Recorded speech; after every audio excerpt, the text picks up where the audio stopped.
When you go in front of the Lord is watching us. He is hearing our prayers. He is accepting our Naivedya. He is giving back Prasad. And He is blessing the devotees. All interactions are going. This interaction means love.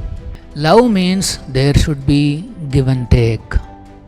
If you want to develop love with anybody, there should be give and take.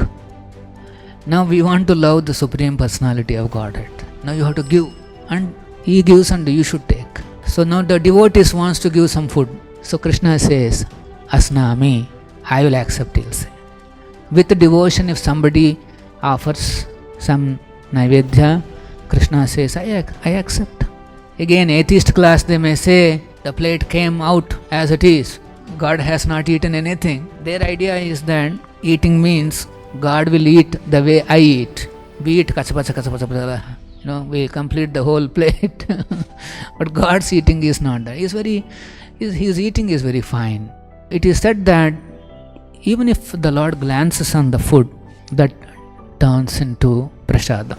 And on that prasadam we eat, remembering God,